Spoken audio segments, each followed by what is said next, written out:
બોટાદ શહેરમાં વિકાસના કામો વચ્ચે હવે તંત્રની કામગીરી સામે સવાલો ઉઠી રહ્યા છે। ભાંભણ રોડ વિસ્તારમાં આવેલી સુમનદીપ સોસાયટીના રહીશોએ નગરપાલિકા સામે ગંભીર આક્ષેપો કર્યા છે। નવા રોડના નિર્માણ બાદ રોડની બંને બાજુ ગંદકીયુક્ત માટી નાખવામાં આવ્યોના કારણે સ્થાનિકોમાં ભારે રોષ જોવા મળી રહ્યો છે। બોટાદ શહેરમાં ભાંભણ રોડ વિસ્તારમાં આવેલી સુમનદીપ સોસાયટીના રહીશો તંત્રની અણઆવડતતાનો ભોગ બની રહ્યાની ફરિયાદ કરી રહ્યા છે। વિસ્તારમાં તાજેતરમાં નવો રોડ બનાવવામાં આવ્યો છે, પરંતુ રોડને બંને બાજુ ખુલ્લી જગ્યામાં નદીમાંથી લાવવામાં આવેલી ગંદકીયુક્ત માટી ઠાલવવામાં આવી હોવાનું સ્થાનિકો જણાવી રહ્યા છે। સ્થાનિકોના જણાવ્યા અનુસાર આ માટીમાં કચરો, કાચના ટુકડા, જૂના ગાભા અને અન્ય ગંદકી સામગ્રી મિશ્રિત છે, જેના કારણે વિસ્તારમાં સતત દુર્ગંધ ફેલાઈ રહી છે। સાથે જ બાળકો અને રાહદારીઓને કાચના ટુકડાથી ઈજા થવાની પણ ભીતિ વ્યક્ત કરવામાં આવી રહી છે। હું આ સુમનદીપ સોસાયટીમાં રહું છું, માતાવાડી રોડ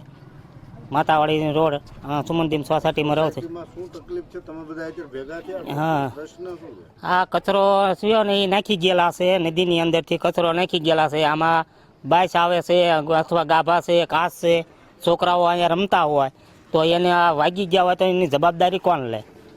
એટલે અમારે આ ભલે તમ તારે 5 દી મોડું નાખે એનો કોઈ વાંધો નહીં, પણ આ કચરો લઈ જાય અને સારું નાખી જાય। કચરો નાખી ગયા સાઈડ બોરવાનું।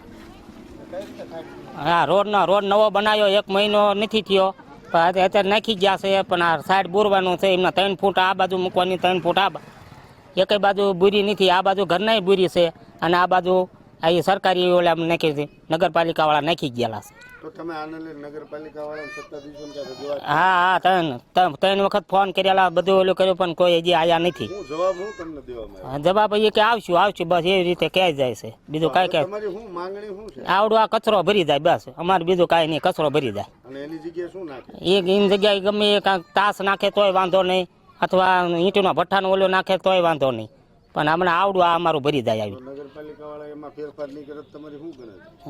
તો અહીંયા આવીને પોળી જાય, આમ આઘું નાખી જાય, પણ અહીંયા નહીં, આમ બાઈસ આવે। સાહેબ, આ જે રોડ બનાવ્યો નવો, અહીંયા બે બાજુ એક સાઈડમાં તો એમાં ઘરવાળાએ બુર્યો હોય, બીજી સાઈડમાં એ જે બુરવો નગરપાલિકાવાળાએ કચરો નખાયો હોય નદીનો, માલપા ગાભા છે, કાચ છે, ગંદકી થાય એવું ચોમાસું આવે, ચોમાસામાં વરસાદ થાય એની પલળે એટલે બાઈસ આવે જ તે, અને એને લઈને માણસો માંદાય પડે। શું જે બાળકો બીમાર પડવાની વાત કરો છો, તો કેવા પ્રકારની એક બાજુ ચોમાસું કેવી સ્થિતિ અત્યારે સર્જાની છે? અત્યારે આ બે કોઈ ધ્યાન જ નથી આપ્યું કામમાં। રોડ બનાવ્યો તો રોડે અત્યારે તાળા નાખી ગયા। શું કેટલો સમય થયો? હજી મહિનો નથી થયો। તો શું હવે તમારી માંગણી શું છે? માંગણી એટલે રોડ તો જે થઈ ગયો એમાં તો કંઈ કહેવાય નહીં, પણ આ જે કચરું નાખ્યું હોય એ કચરું ભરી જાય અને એના જગ્યાએ શું નાખે? અને તાસ નાખી દે। જો તમે આને લઈ ક્યાં રજૂઆત કરી છે? હા, રજૂઆત કરી હતી, પણ કોઈ આયા નથી। આવશું કંઈ। તો હવે તમારી શું માંગણી છે? આગામી દિવસોમાં જો તમારી રજૂઆત નહીં ફરે તો તમે શું કરશો? તો નગરપાલિકાએ જઈશું બધા। કેવા પ્રકારનો તમારી વિરોધ છે? વિરોધ તો કરવો પડે ને સાહેબ। તો હવે આગામી સમયમાં જો આ તમારું નિરાકરણ ન આવે તો કેટલા વિસ્તારના કેટલા લોકોને આની અસર પડે એવી છે? આ વરે એ બધાને બીમાર પડે માણસો, છોકરા બીમાર પડે, છોકરા રખડતા કાટ નાખ્યા હોય, વાગે તો ક્યાં જવાનું? આગામી થોડા દિવસોમાં ચોમાસું આવશે, વરસાદ થશે, હા, વરસાદની સાથે આ ગંદકીને લઈને શું તકલીફ થવાની? ગંદકીને લઈને બીમારી જ આવે। આ સુમનદીપ સોસાયટીમાં રહી છીએ ને આ કચરો નાખી ગયા છે, કાચ ને ગાભા ને બધા નદીનો કચરો આવી નાખ્યો છે। અમારે નાના છોકરાઓ બધા હરતા ફરતા હોય, વાગ્યો હોય તો આ લઈ જાય ને અત્યારે હારી ધૂળ નાખે।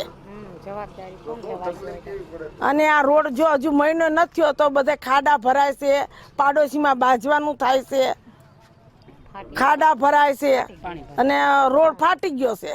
તકલીફને લઈને તમે ઉપર કોઈ રજૂઆત કરી છે? હા, તો શું કીધું? આવશું કરે છે। હજી આવ્યા નથી એમ। તમને આમાં તકલીફ અત્યારે બાળકોને કેવી તકલીફ પડે? આજે કચરો નાખ્યો એને લઈને કેવી દુર્ગંધ આવે? શું? હા, અને બાઈસ આવે છે, છોકરા નાના છે, કાચ બાચ વાગ્યા હોય તો છોકરાને અમારે આ રમવાનું હોય। તો તમારી શું માંગણી છે? આ કચરો ભરી જાય ને હારી ધૂળ નાખી દો અને હરકું કરી નાખો। હજુ મહિનો નથી થયો। બોતાભાઈ શેકલિયા, દિવ્યાંગ ન્યૂઝ, બોટાદ।